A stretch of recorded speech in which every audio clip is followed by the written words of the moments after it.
Guys, tahu nggak kenapa kalau di bandara itu orang pada ngantri mau masuk duluan dan rela udah berdiri padahal belum dipanggil buat boarding.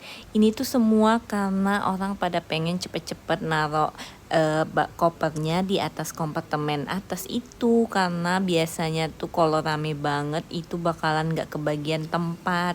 Nah, kalau sempat nggak kebagian tempat, koper yang kita bawa itu nantinya bakalan ditaruh di bagasinya pesawat deh.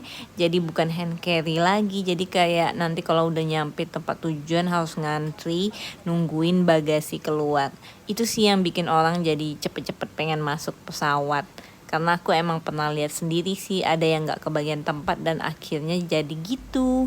Ini sih kalau misalnya dia transit pasti panik banget karena harus ngantri bagasi lagi terus waktunya mepet. Nah gitu guys. Dan prosedur dalam keadaan darurat.